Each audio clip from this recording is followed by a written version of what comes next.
क्या आपको अपने काम को टालने की आदत है? क्या आप हमेशा थका हुआ फील करते हैं? और क्या आप डिप्रेस और अनहैप्पी फील करते हैं? तो ये वीडियो लास्ट तक देखते रहिए। एटीट्यूड इज एवरीथिंग इस बुक के ऑथर जेफ केलर हैं, जो कि अमेरिका के एक जाने माने मोटिवेशनल स्पीकर और बेस्ट सेलिंग ऑथर हैं। जेफ कहते हैं एक सक्सेसफुल और मीनिंगफुल जिंदगी का रास्ता आपके एटीट्यूड से होकर गुजरता है और आपका एटीट्यूड आपके कंट्रोल में है। If you change your attitude you can change your life. इसका मतलब अपने एटीट्यूड में थोड़ा सा चेंज लाकर आप अपनी लाइफ पूरी तरह से ट्रांसफॉर्म कर सकते हैं। तो आइए इसे एक बेहतर एग्जाम्पल से समझते हैं। एटीट्यूड मतलब आपको दुनिया को देखने का नजरिया। जहाँ कुछ लोग लाइफ को एक पॉजिटिव एटीट्यूड से देखते हैं, फिर चाहे सिचुएशन कितनी भी खराब हो वो उसमें कुछ ना कुछ पॉजिटिव ढूंढ ही लेते हैं। वहीं इसके बिल्कुल अपोजिट कुछ लोग लाइफ को एक नेगेटिव एटीट्यूड से देखते हैं, फिर चाहे उन्हें दुनिया भर की सारी खुशियां और ब्लेसिंग्स दे दो वो उसमें भी कुछ ना कुछ नेगेटिव ढूंढ ही लेंगे। एग्जाम्पल, राम और श्याम दो दोस्त थे। राम लाइफ को एक पॉजिटिव एटीट्यूड से देखता था, वहीं श्याम नेगेटिविटी से भरा हुआ था। जहाँ कोई भी काम करने से पहले राम कहता था आई कैन, मैं ये कर सकता हूँ, वहीं श्याम आई कांट, मैं ये नहीं कर सकता। जहाँ राम सॉल्यूशन पे फोकस करता था वहीं श्याम प्रॉब्लम में ही उलझा रह जाता था। जहाँ राम दूसरों में अच्छाई दिखता था वहीं श्याम बुराई। जहाँ राम ऊपर वाले का शुक्रिया करता नहीं थकता था वहीं श्याम शिकायत करता। दोस्तों, मैं आपको ऐसे और भी बहुत एग्जाम्पल दे सकता हूँ, लेकिन मुझे उम्मीद है आपको एक पॉजिटिव और नेगेटिव एटीट्यूड में डिफरेंस पता लग गया होगा। अब इससे पहले कि हम इस वीडियो में आगे बढ़ें और इस बुक के सभी की आइडियाज जानें, मैं आपको ऑथर की एक इंस्पायरिंग स्टोरी सुनाना चाहता हूँ, the night that changed my life. Jeff बचपन से ही लॉयर बनना चाहते थे और 1980 में उन्होंने लॉ स्कूल से ग्रेजुएशन की डिग्री हासिल कर ली। सब कुछ उनके प्लान के अकॉर्डिंग हो रहा था। लॉ स्कूल में उन्हें अपनी क्लासमेट डोलोरेस से प्यार हो गया और उन्होंने उससे शादी कर ली। जेफ को लग रहा था कि वो एक सक्सेसफुल और मीनिंगफुल जिंदगी के रास्ते पे हैं, लेकिन लॉ प्रैक्टिस करने के कुछ साल बाद उन्हें ये रियलाइज हुआ ये करियर उतना भी अच्छा नहीं जितना उन्होंने सोचा था। वो अपनी वर्क लाइफ से बहुत डिससेटिस्फाई रहने लगे। उन्हें अपनी लाइफ मीनिंगलेस लगने लगी थी और वो बहुत डिप्रेस रहते थे। हालांकि वो बस 25 साल के थे, लेकिन डिप्रेशन की वजह से वो 40 के लगने लगे थे। और जब उनकी एज 30 साल हुई तो उन्हें लगा अब बस मेरी जिंदगी में इस न खत्म होने वाली परेशानी और अनहैप्पीनेस के सिवा कुछ तो होगा। एक रात जब जेफ ये सब बैठ के सोच रहे थे, तभी उन्होंने टीवी पे एक ऐड देखा, mental bank. Mental bank basically एक होम स्टडी प्रोग्राम था जिसमें ये बताया गया था कि हमें लाइफ में जो कुछ भी मिलता है वो और कुछ नहीं बल्कि हमारे सबकॉन्शियस बिलीव होते हैं। जैसे ही जेफ ने टीवी पे ऐड देखा उन्हें लगा बस यही है जो मेरी मदद कर सकता है। उन्होंने फौरन अपना क्रेडिट कार्ड निकाला और ये प्रोग्राम ऑर्डर कर दिया। और ये रात जेफ की जिंदगी में टर्निंग पॉइंट साबित हुई। कुछ दिन बाद जब मेंटल बैंक उनके घर पर डिलीवर हुआ तब जेफ ये सीखने के लिए बहुत एक्साइटेड थे कि कैसे हमारे थॉट्स हमारी क्वालिटी ऑफ लाइफ डिटरमाइन करते हैं, क्योंकि इससे पहले उन्होंने ऐसा कुछ कभी नहीं सुना था। बदकिस्मती से ये सब हमारे एजुकेशन सिस्टम में नहीं सिखाया जाता। इसके बाद जेफ ने कभी पीछे मुड़ के नहीं देखा। उन्होंने बहुत सारी मोटिवेशनल और सेल्फ हेल्प बुक पढ़ डाली। अब उन्हें ऐसा लग रहा था जैसे वो किसी सूखे रेगिस्तान में कहीं खो गए थे और अचानक से उन्हें एक मीठे पानी की नदी मिल गई हो। और फिर जैसे ही जेफ ने एक नेगेटिव एटीट्यूड को छोड़ के एक पॉजिटिव एटीट्यूड अपनाया, उन्हें अपनी लाइफ में चौंका देने वाले रिजल्ट दिखने लगे। और अब उन्होंने वो गोल्स अचीव करना शुरू कर दिया जो शायद उन्होंने कभी सोचा भी नहीं था। अब लॉयर के साथ साथ Jeff part time motivational speech भी देने लगे और 1992 में उन्होंने अपनी जॉब क्विट करके full time as a motivational speaker work करना शुरू कर दिया, जिसने उन्हें बहुत सक्सेस दिलाई। और इसके बाद जेफ को कभी अपना काम जैसा नहीं लगा। वो जब भी अपनी स्पीच की तैयारी करते या कोई मोटिवेशनल आर्टिकल लिखते तो उन्हें ऐसा लगता जैसे वो यही करने के लिए बने हैं। जेफ की लाइफ में इतना बड़ा चेंज कभी नहीं आता अगर वो एटीट्यूड की पावर को नहीं समझते। इस बुक को लिखने से पहले जेफ ने सक्सेस और ह्यूमन बिहेवियर पे 20 साल रिसर्च की है और इस दौरान उन्होंने सैकड़ों बुक्स और आर्टिकल पढ़ डाले कि क्यों कुछ लोग सक्सेस अचीव करते हैं और कुछ के हाथ डिसअपॉइंटमेंट के सिवा कुछ नहीं लगता।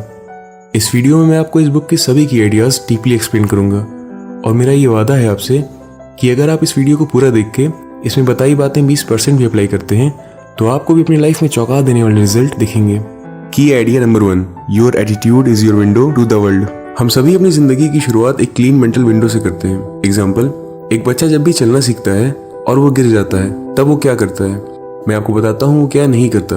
वो कारपेट को ब्लेम नहीं करता, वो अपने माँ बाप की तरफ उंगली नहीं उठाता कि उन्होंने उसे गलत इंस्ट्रक्शन दिए। वो क्विट नहीं करता, वो मुस्कुराता है और फिर से खड़ा होता है और वो तब तक ऐसा करता है जब तक वो चलना न सीख जाए। उसकी मेंटल विंडो बिल्कुल क्लियर होती है। उसे लगता है जैसे कुछ भी इम्पॉसिबल नहीं। लेकिन जैसा हम सब जानते हैं एक ऐसा टाइम आता है जब लाइफ हमारी मेंटल विंडो पे डर्ट यानी गंदगी फेंकना शुरू कर देती है।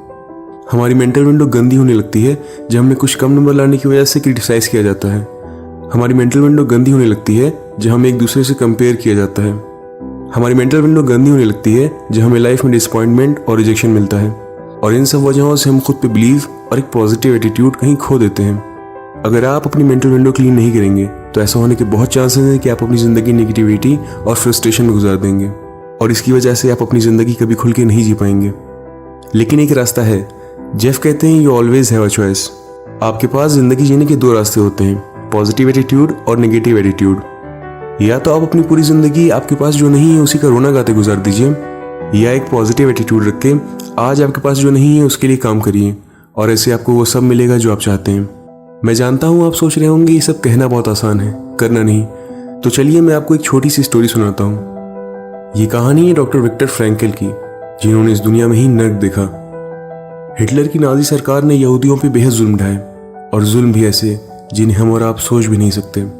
डॉक्टर फ्रैंकल एक अमेरिकी साइकेट्रिस्ट थे, इसीलिए उन्हें भी बंदी बनाया गया। सिर्फ एक बहन को छोड़ के उनका पूरा परिवार, माँ बाप, भाई बहन और उनकी पत्नी इस दौरान मारे गए। क्या ऐसे हालात में कोई इंसान अपना एटीट्यूड कंट्रोल कर सकता है? अगर आप ये सवाल डॉक्टर फ्रैंकल से पूछते तो वो कहते जी हाँ। डॉक्टर फ्रैंकल ने सिर्फ नाजी डेथ कैंप में सर्वाइव ही नहीं किया, बल्कि लाखों लोगों को अपनी book man's search for meaning से इंस्पायर भी किया।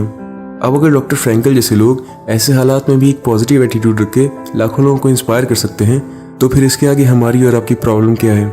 इसीलिए ऑथर कहते हैं, एटीट्यूड इज एवरीथिंग। मतलब आपका दुनिया को देखने का नजरिया ही सब कुछ है। Key idea number 2, you are a human magnet. Whether you think you can or you think you can't, you are right. Henry Ford. इसका मतलब अगर आप सोचते हैं आप कर सकते हैं, या फिर आप सोचते हैं कि आप नहीं कर सकते, आप सही हैं, क्योंकि जैसे आपके बिलीव होते हैं आपको रिजल्ट भी वैसा ही मिलता है। तो आखिर सक्सेस का राज क्या है? क्यों कुछ लोग बहुत सक्सेसफुल हो जाते हैं और कुछ अपने फेलियर से ही बाहर नहीं आ पाते? ऑथर ने की टू सक्सेस को 6 वर्ड में डिफाइन किया है, और आपको जान के ये हैरानी होगी कि ये 6 वर्ड जो आपको सक्सेसफुल बनाते हैं वही 6 वर्ड आपको फेलियर के दलदल में भी डाल देते हैं। तो ये रहे वो 6 word, we became what we think about.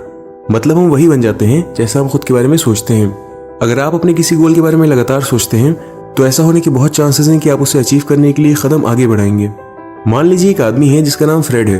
Fred सोचता है कि वो हर साल $30,000 कमा सकता है, तो वो एक ह्यूमन मैग्नेट की तरह उन सारी अपॉर्चुनिटीज और रास्तों को ढूंढ लेगा जिससे वो $30,000 कमा सके। अब क्या हो अगर फ्रेड सोचे उसे अपनी फैमिली नीड्स पूरी करने के लिए $50,000 कमाना चाहिए? क्या वो $50,000 कमा पाएगा?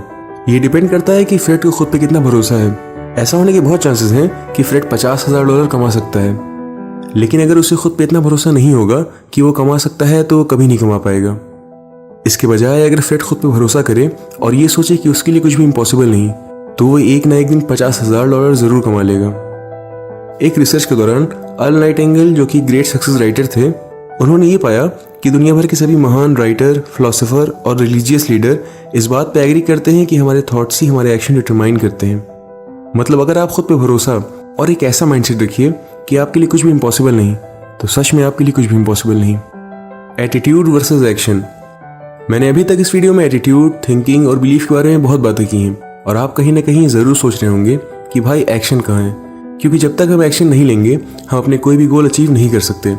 लेकिन आपको ये बात याद रखनी होगी कि हमारे थॉट्स ही हमारे एक्शन डिटरमाइन करते हैं। मतलब अगर आप अपने सफ़र की शुरुआत ही एक नेगेटिव एटीट्यूड, एक नेगेटिव थिंकिंग से करेंगे, तो फिर आप बस वहीं तक आगे बढ़ पाएंगे जहाँ तक आपके रास्ते में कोई फेलियर नहीं आता। इसके बजाय अगर आप अपनी शुरुआत एक पॉजिटिव एटीट्यूड, एक पॉजिटिव थिंकिंग से करेंगे, तो फिर आपके रास्ते में कितने भी फेलियर आए वो आपका कुछ बिगाड़ नहीं सकते। क्योंकि दोस्तों, फेलियर बस एक स्पीड ब्रेकर की तरह होता है जो हमारे सपनों के रास्ते में आके हमें टेस्ट करता है, और अगर हमारा एक पॉजिटिव एटीट्यूड नहीं होगा तो यही स्पीड ब्रेकर हमें पहाड़ जैसा लगने लगेगा और हम इसे क्रॉस करने के बजाय वहीं क्विट कर देंगे। इसीलिए जब भी अपनी लाइफ में आप कुछ नया स्टार्ट करिए तो ये बात याद रखिएगा कि फेलियर बस हमें टेस्ट करने के लिए और ये देखने के लिए आता है कि हमें अपने सपनों को पाने की कितनी चाहत है। तो आखिर हम अपनी थिंकिंग कैसे बदल सकते हैं जिससे हमारी लाइफ मेंटली, फिजिकली और फाइनेंशियली पीसफुल हो। ऑथर ने इन 2 सिंपल स्टेप में हमें बताया है कि हम अपनी थिंकिंग कैसे और भी ज़्यादा पॉजिटिव करके वो सब हासिल कर सकते हैं जो हम चाहते हैं। स्टेप 1, रोज़ सुबह 15 से 30 मिनट कोई पॉजिटिव आर्टिकल या बुक पढ़ना शुरू करिए। फिर चाहे वो सक्सेसफुल लोगों की बायोग्राफीज हो, सेल्फ हेल्प बुक हो या कोई स्पिरिचुअल बुक, ये आप पे डिपेंड करता है कि आप क्या पढ़ना चाहते हैं। और इसका फ़ायदा ये होगा कि जब आप अपने दिन की शुरुआत एक सही माइंडसेट से करेंगे तो फिर आपका पूरा दिन पॉजिटिविटी से भरा हुआ जाएगा। स्टेप 2, रोज़ कोई मोटिवेशनल वीडियो या ऑडियो प्रोग्राम सुनना शुरू करिए। अब यहाँ मोटिवेशन से मेरा मतलब ये नहीं है कि आप दिन भर कोई भी वीडियो उठा के लगे रहिए। जैसे मैं आपको खुद का एग्जांपल देता हूँ, मैं रोज 10 से 15 मिनट कोई ऐसी वीडियो या पॉडकास्ट सुनता हूँ जिससे मेरी अंडरस्टैंडिंग बढ़े। और ऑथर भी यही कहते हैं, हम जब भी कोई मैसेज अपने माइंड तक बार बार पहुँचाते हैं तो हमारी थिंकिंग और माइंडसेट भी वैसा ही हो जाता है। तो दोस्तों, ये थे वो 2 स्टेप जो आपकी मेंटल हेल्थ के लिए बहुत ज़रूरी हैं। आगे बढ़ने से पहले मैं ये बात क्लियर कर देना चाहता हूँ कि पॉजिटिव थिंकिंग मतलब ये नहीं है कि आपके सारे सपने रातों रात पूरे हो जाएंगे। सक्सेसफुल होने के लिए आपको मेहनत तो करनी ही होगी, साथ ही साथ सब्र भी रखना होगा। और दूसरी बात, पॉजिटिव थिंकिंग मतलब ये भी नहीं है कि आपके रास्ते में कोई परेशानियां नहीं आएंगी। मेरा यकीन मानिए, आपका सफ़र आसान नहीं होगा, लेकिन अगर आपको खुद पे भरोसा और अपने सपनों को पाने की चाहत होगी तो मेरे भाई, इस दुनिया की कोई भी पावर तुम्हें रोक नहीं सकती। की idea number 3, turn your problem into opportunities. हमारी लाइफ में जब भी प्रॉब्लम या सेटबैक्स आते हैं तब हमारा रिएक्शन कैसा होता है? हम सभी की तरह कंप्लेन करते हैं, ये मेरे साथ ही क्यों हुआ, अब मैं क्या करूँगा। और ये एक नॉर्मल सी बात है जो आपने खुद से कभी ना कभी ज़रूर बोली होगी। लेकिन ऑथर कहते हैं, you always have a choice. या तो आप प्रॉब्लम में ही उलझे रह जाइए और इसका बस नेगेटिव साइड ही देखिए, या फिर आप इस बात का फ़ायदा उठाइए और ये देखिए कि ये प्रॉब्लम आपको क्या सिखाना चाह रही है। एग्जाम्पल, ऑथर कभी पर्सनल डेवलपमेंट या मोटिवेशनल स्पीकर बनने में इंटरेस्टेड नहीं थे जब तक उन्हें अपने लॉ करियर में डिससेटिस्फैक्शन नहीं मिला। जेफ कहते हैं, मुझे अब रियलाइज़ होता है कि अगर मैं एज अ लॉयर फेल नहीं होता तो शायद मैं वो कभी नहीं कर पाता जिसके लिए मैं बना था।